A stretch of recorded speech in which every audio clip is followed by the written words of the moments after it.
Hey everyone, thanks so much for checking out this week's message. Do you ever find yourself struggling to keep your pride under control?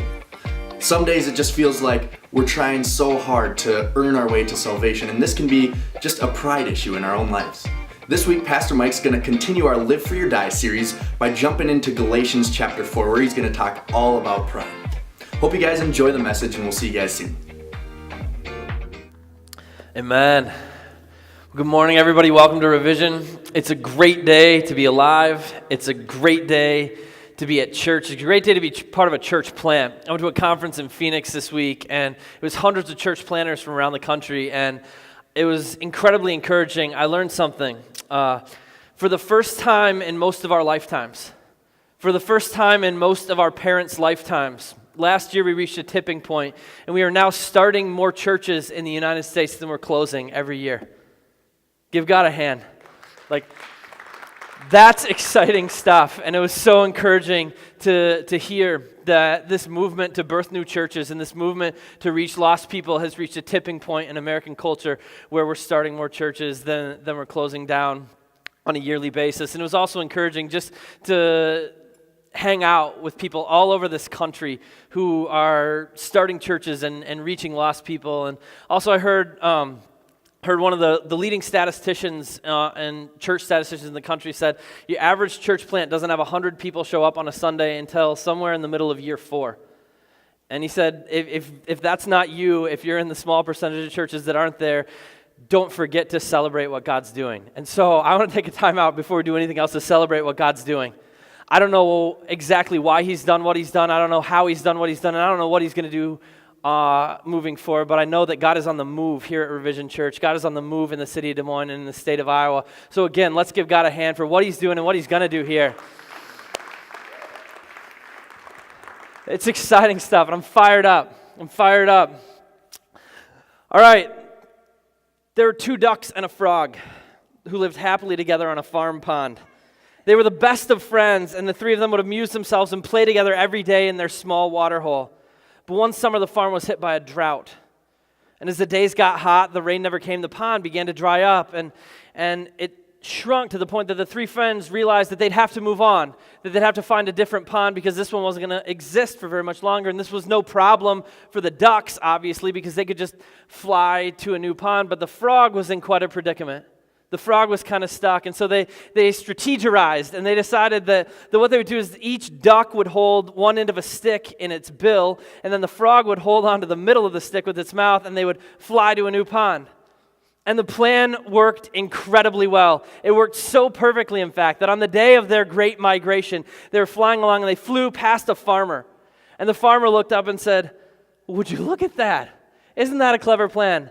I wonder who thought of it." And the frog said, "I did."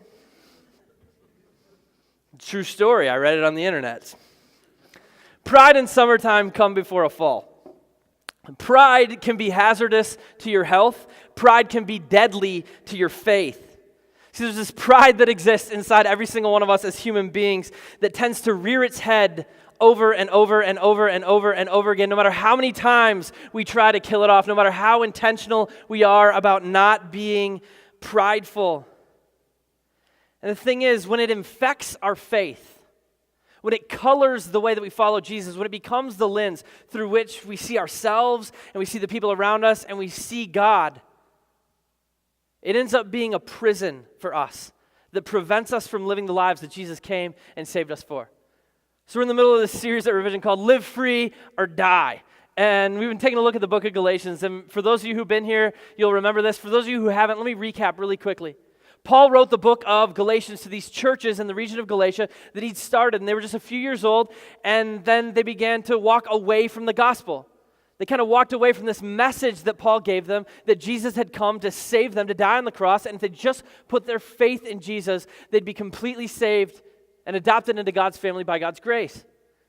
And the Galatians are walking away from that because this group known as the Judaizers came in and told them, oh, wait, Paul forgot part of the gospel. The actual gospel is Jesus' effort on the cross plus your efforts for God. So if you really want to be in God's family, if you really want to be saved, you have to accept Jesus' sacrifice for you, and also follow all the Jewish laws and all the Jewish customs and do all the right stuff so that you be acceptable to God. And Paul heard about this. He heard about this development, and he wrote an angry letter that we have in the book of Galatians. And he said, no, that's a perversion of the gospel. Anything that you add to Jesus changes the gospel around so entirely that what you've got isn't the gospel. It's not effort. It can't be effort because effort is useless and worthless to save you. It's God's grace through faith in Jesus. Grace, grace, grace.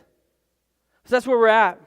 And we spent some time over the course of the last few weeks talking about how we need to give up this idea that faith is about earning God's love. We've spent some time talking about how we need to lay down the ladders that we've been trying to build up to heaven through our good deeds. We spent some time talking about how the price that was paid for us on the cross was not the price of a master buying a slave to do his bidding. It was a father doing whatever it took and paying whatever it cost to adopt a son or a daughter into his family. I mean, that's the gospel. That's the good news. But too often we fall into these traps. We fall into this line of thinking that somehow we have to do good enough or be good enough or check enough good Christian boxes so that God will love us and so that Jesus' sacrifice will be efficacious in our lives. And hopefully, especially after a few weeks of digging into Galatians, but even for those of us who aren't here, who haven't been here, hopefully we can all come to the point where we understand that trying to work our way into God's love, that trying to merit our salvation is just not the gospel. It's not why Jesus came. It has nothing to do with why Jesus came and what Jesus was doing when he died on the cross for us. In fact, trying to earn it and trying to merit it is the exact opposite of the gospel, right? But there's a catch, and the catch is that we end up in that space all the time. We end up there all the time. Seriously, we know better on an intellectual level.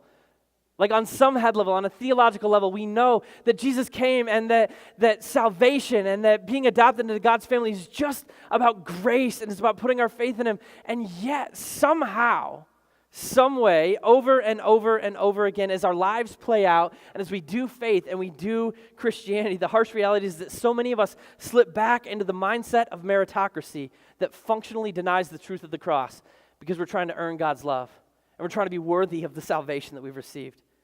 And this morning what I want to talk about is why this happens.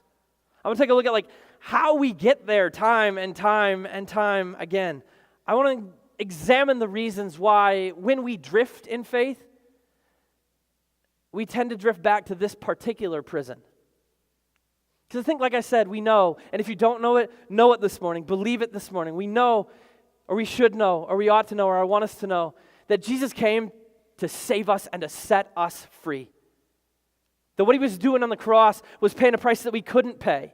He was earning for us something that we just absolutely couldn't earn on our own. He was inviting us into this life of abundance and freedom, this life of liberation and purpose that allows us to be difference makers in the world around us. We know that. And yet, time and again, we give up that freedom and walk back into chains. And I think if we can gain a little bit of self-awareness about what it is and why it is, we have this tendency toward achievement-based systems. We have this tendency to reduce faith and reduce salvation into this thing that we're trying to work towards and this thing that we're trying to earn. I think if we can have self-awareness there, maybe, just maybe, we can stop falling back into that trap. We can avoid it in the future. Because the truth is, for most of us, we don't get there on purpose. We don't go to that space on purpose. It's not something that we mean to do. Because accepting Jesus' sacrifice on the cross, putting our faith in what that is and what that means for us, and then going back to a system where we say, yeah, I put my faith in that, but now I've decided that it's insufficient and I need also to work. I need also to do something. Accepting Jesus' sacrifice and going back then to a system of works-based righteousness is like being a slave in 1825 and escaping to Canada, using the Underground Railroad to get all the way up there, and then sitting there in Canada and thinking, I'm bored, eh? And it's kind of chilly up here.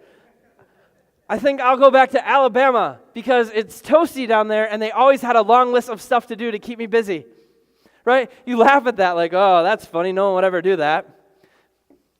Because it's unconscionable to us that slaves would walk back into slavery.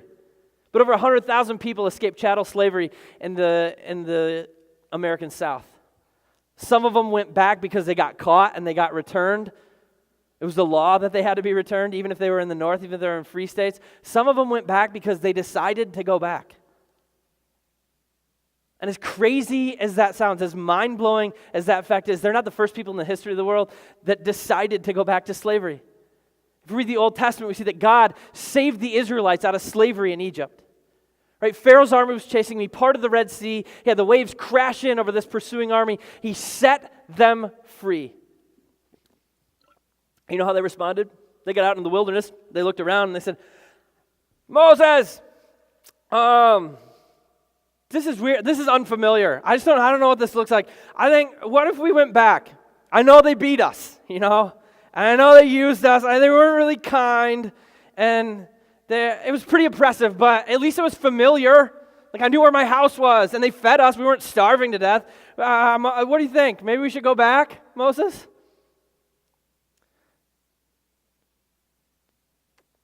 And it seems ridiculous to us to walk back into slavery. Like that idea, we look back at the Israelites and we're like, they are so dumb.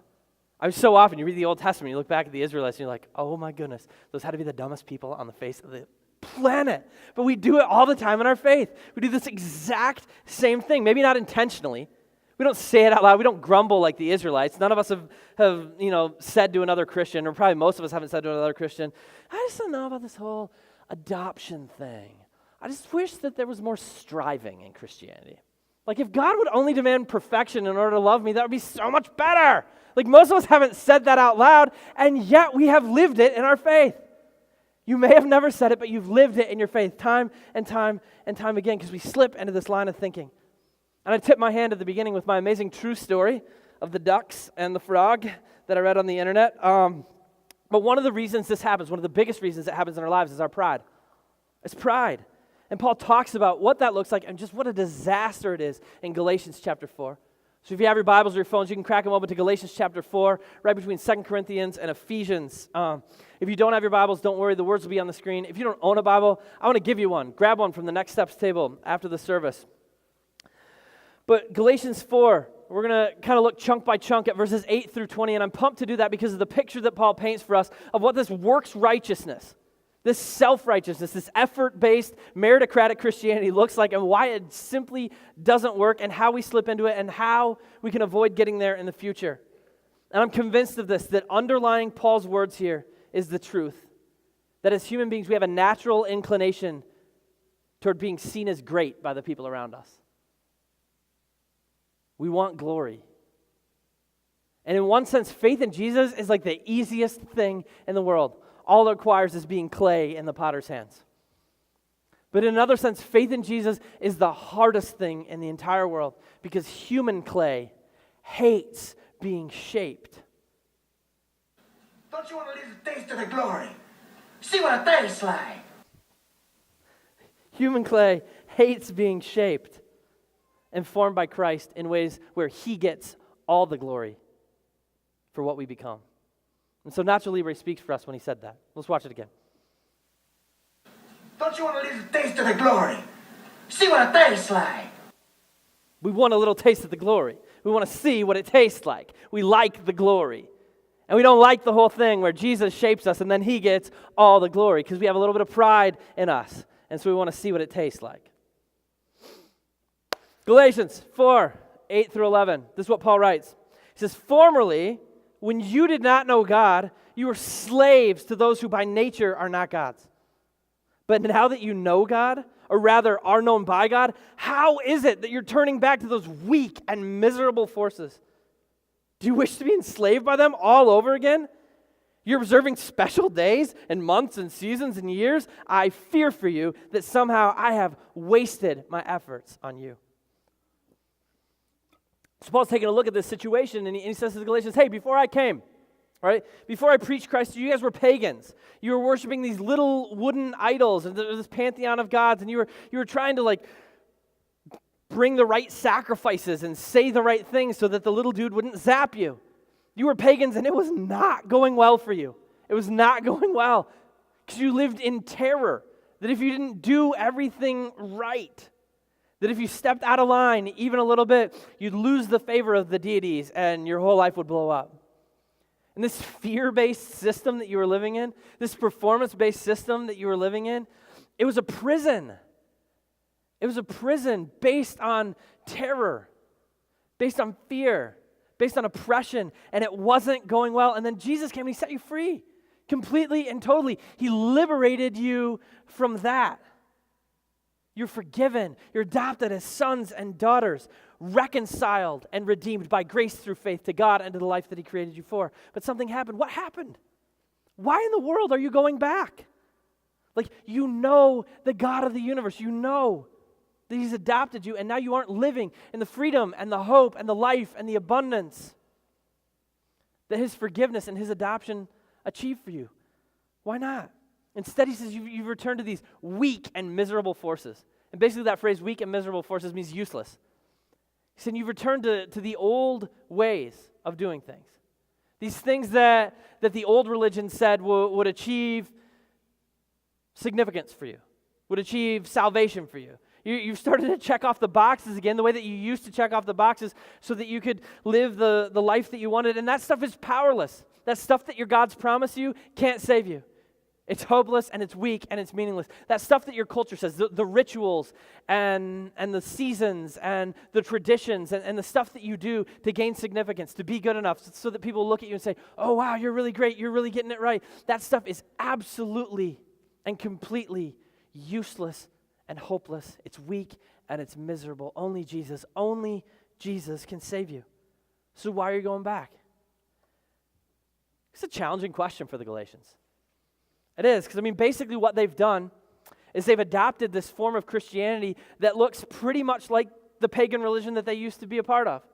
They're doing it the exact same way, only this time the God is named Jesus instead of Jobu, right? And other than that, the whole system looks the same. The whole oppression looks the same. The whole fear looks the same. The whole performance looks the same. And they've just basically replaced the name Jesus for the name of the Roman pantheon of gods, and it's silly. It's silly. But I wonder, I look at my own life, right? And I wonder if Paul came and visited most of our churches in America. I wonder if Paul spent a day or a week or a month with me, or if Paul spent a day or a week or a month with most of us, whether he might just end up asking us the same poignant question in the same exasperated manner. Because we live in a culture that has gods. They're different than the first century gods of Roman paganism. They're not named Jupiter, Minerva, Mars, and Apollo. But make no mistake, they have names. They name money, power, sex, fame, success. And don't get me wrong here, none of those things are bad. I'm not saying that any of those things are bad. I'm saying they make bad gods. They make bad gods. They're gifts. Anytime we elevate a gift to the position of the giver, what we got ourselves is a really, really bad God. But nevertheless, our culture elevates them to that spot. Our culture puts them on the throne, and they're rituals that we perform in order to get them. We live in a society that idolizes self-reliance and effort, that indoctrinates us into the idea that the way forward is always to pull ourselves up by our own bootstraps, to be completely independent of anyone else, and to achieve and to achieve and to achieve. And we live in this world that tells us if we just work hard enough to please the gods of the American dream, then we'll have exactly what we always wanted. And again, don't hear me wrong, it's not that hard work and achievement are bad. It's not, they're good. But many, many people in our world are doing that in pursuit of a God that is by nature not God. In pursuit of their own glory. In pursuit of their own selfishness. That's just the culture we live in. It is. It is. That's the world that we're living in. And here's why that matters. And here's why I want us to be aware of it this morning. That pattern of thinking is our default mode. It is. It's what our broken, sinful nature is prone to revert back to because it's the culture that we've grown up in. It's the culture that we live in. It's the place that we tend to go without even intending to go there. It's just the place that we slip into. It's the way of doing life that our culture knows, and it's a way of doing life, if we're honest, that really strokes our ego and fills up our pride. It does. So there's an extreme danger for every single one of us that will fall into the trap that the Galatians did. We'll either try and mesh that thinking with Christianity, or we'll just really unintentionally and without meaning to, we'll just drift into thinking that way and into doing faith that way because so much of the rest of our lives is done that way. We're in danger of making our faith into a works-based system of self-reliance where we check enough boxes, where we do enough good stuff and we avoid enough bad stuff so that God will love us and so that we can merit our salvation, so we can build our ladder into heaven. I think most of us know that that's a danger in our lives. Most of us know that's true because most of us, if we have a real honest moment, can look back at the course of our lives, we can look back at the course of our faith and say, oh, I've done that. I can. I've done that. I have done that. I have been in that place. And so many of us have. And it doesn't happen right away. Right? When we first get saved, when we first meet Jesus, we're just pumped up, we're fired up because God frees us and we see what we've been liberated from. We're just on fire for God. And then time goes on and we lose that initial passion. We lose it a little bit because we sin. Like at first we're really excited to be who God called us to be, and then we mess up. We yell at our wife. We look at things we shouldn't look at. We covet things that we don't really need. We say things that we never thought we would say out loud as a follower of Jesus. And we get to this point where maybe we don't say it out loud, but we begin to think, I'm not sure that when God said he'd save me, this is what he had in mind. I should be better by now. I should be better, but I'm not. I wonder if God could get a do-over with me, whether he'd still save me. Because I'm pretty broken. I'm pretty messed up. I have fallen pretty short too many times. Like, I wonder if God wants a do-over with me because this can't be what he had in mind. We just get frustrated. We get even exasperated. Like, how? Why? Again? Not again. Self. Stop. And we look up and we think, God's frowning. I know he is. I know he's frowning right now. I made him frown. I did it.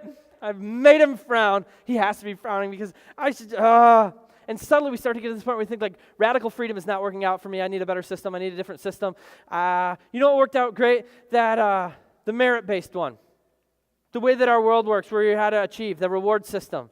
Yeah. What I need to do, this is going to be great. What I need to do is systematize Christianity. Instead of like just being radically in love with Jesus, I need a system. I need some lists so that I can know this is the stuff I do to make Jesus smile. This is the stuff I don't do because Jesus will frown. And then I can know how good I am. And even better, I can know whether I'm better than the people around me. And then I can be like, no, I got 9 boxes and you have 8. I'm better than you. And then what's great about that is if I'm better than most of the people around me, I can feel pretty self-assured that I'm good enough to punch my ticket to heaven. This is much better. This is a system that we get to. There's a scene in the movie, The Shawshank Redemption. And it's not a movie I'd recommend for like family movie night, but it's a powerful story of a guy who was wrongly convicted and he goes to prison. There's a scene kind of in the middle end where there's this old guy named Brooks, and he's about to be released from prison after serving 50 years at Shawshank. And he freaks out. He freaks out about being released, and he threatens to kill another prisoner with a knife so that he can stay in prison. And he ultimately doesn't do it, but it's this gut-wrenching scene. And right after that, all his friends are hanging out in the prison yard talking about what happened. And Tim Robbins' character, Andy Dufresne, he hasn't been in prison that long. He says, I just don't understand what happened in there. I just don't get it. And then Morgan Freeman's character, Red, who's been in prison quite a long time, says this. He says, he's just institutionalized. That's all. The man's been here 50 years. 50 years. This is all he knows. In here, he's an important man. In here, he's an educated man. Out there, he's nothing. I'm telling you, these walls are funny. First, you hate them. Then you get used to them. Enough time passes, you get so you depend on them. That's institutionalized. They send you here for life, and that's exactly what they take. The part that matters anyway.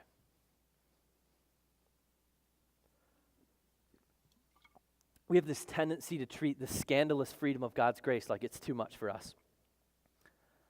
Especially when living in this system where we got to come and give Jesus the glory, where we got to come and admit that we're not good enough and he saved us completely. Especially in that system where our pride and our selfishness and our sense that we've earned everything that we've gotten, where our self-centered nature is not being puffed up, where it's not being filled up. When we're following Jesus and he's getting the credit and no one's telling us how awesome we are at being Christian.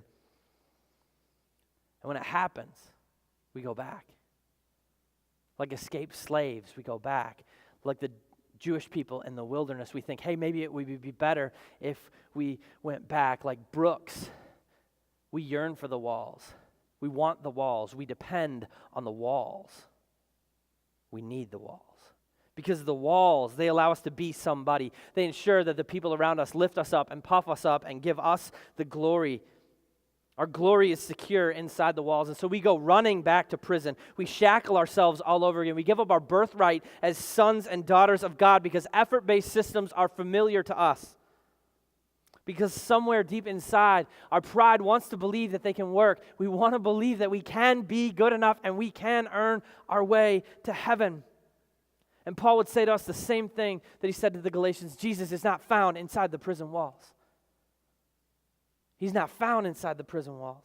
Trying to earn God's love and merit your salvation is basically the same as worshiping idols. It's completely useless to you. It cannot be done. It's hopeless. But the beauty in all of it for us is that Jesus offers us something that's so much better. It's so much better. And Paul follows that up. He follows up this thought with verses 12 through 16. He basically tells the Galatians, hey, when I came to you, I was really sick. I was sick, and yet because of the gospel, because of the beauty of it, because of the freedom of it, you accepted me and you loved me even when I was sick. You were so good to me that don't treat me as an enemy now because I'm telling you harsh truths. And then he shares a few more of those harsh truths in verses 17 through 20. This is what he writes. He says, those who are zealous to win you over, or those people are zealous to win you over, but for no good. What they want is to alienate you from us so that you may have zeal for them. It's fine to be zealous, provided the purpose is for good, and to be so always, not just when I'm with you. My dear children, for whom I am again in the pains of childbirth until Christ is formed in you. How I wish I could be with you now and change my tone, because I am perplexed about you. First things first, on Paul's behalf, I want to apologize to every woman in the room who has given birth to a child.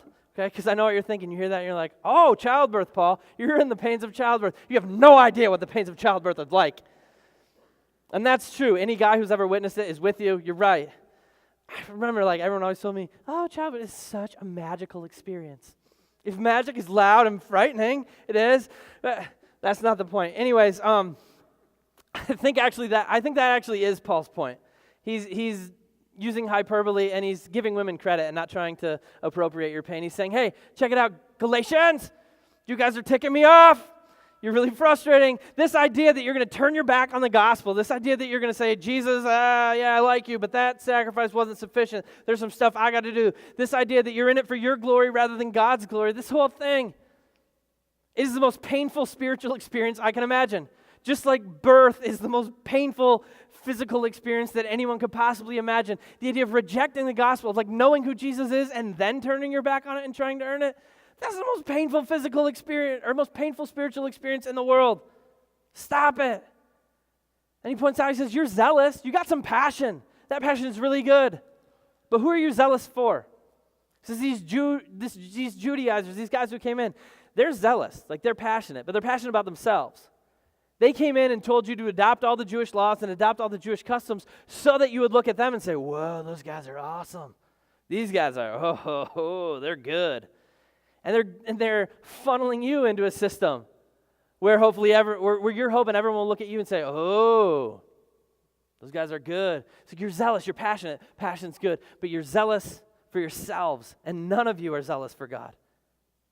Because one of the biggest reasons for this repulsive development in your faith is your pride. It's all about you wanting to be puffed up, wanting some sort of list you can keep. So you can just look around at the world. So you can look around at the other people who are doing faith, and you can look around at the people who aren't and say, look at me, everybody.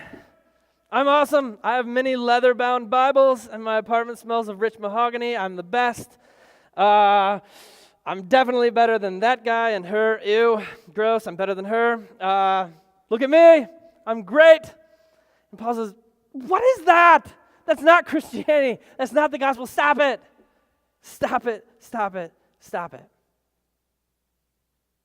I just think so often, I know this is true for me. I'm going to admit it. It's embarrassing to admit, but it's true. So often we walk around just thinking that God must be looking down, just beaming with pride because we're so stinking good.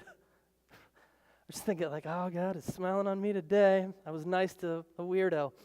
That's just the stuff that happens in our lives, and we walk around feeling like it. And Paul's like, oh man, you're kind of missing out on the big idea of the whole thing. You're kind of missing out on it. And the thing is for us, It's sneaky. Like this way of thinking, this way of doing life and faith in Christianity, it's really sneaky. This type of meritocratic Christianity, this pride-filled, ladder-climbing, box-checking system, it isn't like alcoholism or adultery. This really public stuff where people can say, whoa, you need to make a change. It's not this really painful, really obvious stuff in our lives. We're like, that is a space in my life that's broken and needs some healing. Instead, it's this like insidious, sneaky thing that creeps in through the back door of our faith. And you know what? Satan loves to help us out with it. He does. 2 Corinthians 11, 13 and 14, Paul writes this. For such people are false prophets, deceitful workers, masquerading as apostles of Christ. And no wonder, for Satan himself masquerades as an angel of light. Satan masquerades as an angel of light. I want you guys to know this. The devil does not care if you keep the 10 Commandments perfectly. He doesn't. He's not going to worry about it, and he will help you do it as long as you keep taking the glory for it. As long as it fills you up with pride, as long as you do it believing that somehow you're building your ladder all the way into heaven, as long as you keep doing it so that people will look at you and say what a great Christian you are, the devil will help you keep all 10 commandments. And he'll love helping you the whole time. Because you're getting the glory and you're missing out on the freedom and the truth of the gospel. I was talking to a guy from a developing world country about why we don't see spiritual warfare in the West the same way we see it in Africa and Asia and Haiti and places like that. And he challenged me with a really interesting question. He said, why would the devil make you guys afraid? He can just make you comfortable. The enemy doesn't need the same tactics here. Because we are just proud enough that he can wreak havoc from the shadows of materialism and meritocracy. You have a choice this morning. You got a choice. And honestly, because it's so insidious, because it's such a part of who we are, it's a choice that you're going to have to make morning after morning after morning after morning after morning if you really want it to be true. But I want to invite you, I want to ask you, will you choose to kill your pride with me? I'm going to try and kill mine. I'm going to try and kill it every day of my life. Will you kill your pride? Or will you keep on letting it bring you to a place where you're doing Christianity for your glory rather than God's? Will you let it imprison you under the oppressive chains of achievement and fear and doubt and self-reliance and self-righteousness that kill faith and strangle joy? It's natural to do it. It's easy to slip back into that spot, but we don't have to. We don't have to. What Jesus did was enough. We are saved all the way, completely adopted into God's family, heirs of the kingdom of God by his grace through faith in Jesus and his sacrifice for us. And I think if we miss that, if we miss grace, if we don't embrace the radical freedom that it offers us, we miss out on the joy of Jesus. We miss out on the joy of Jesus. We miss out on the exciting, incredible, world-changing, future-generating lives that he invites us into through the cross. Because we're too busy looking inwards, trying to be good enough, trying to puff up ourselves, trying to achieve our own glory and be good enough for God. And it's tragic because in Christ there's liberation and there is new life. And when we give up the truth of the gospel and we go to some achievement-based meritocratic system where we believe somehow, some way we can earn it, we give up the new life and we give up the joy and we turn our backs on the incredible abundance that Jesus is inviting us into. It's like we're halfway through the journey. It's like we're halfway through our flight to our new home, our new, incredible, amazing pond. And then pride kicks in, and we got to open our mouths, and then splat. And this is what it looks like. It's disgusting. There were actually a lot more disgusting pictures of splattered frogs on the internet, but I figured the ceramic one proves the point, and it's less gross. But this is what it looks like, and this is a big idea this morning. Hashtag, don't be a splattered frog, okay? You might want to tweet that. No, don't tweet that. But anyways, don't be a splattered frog.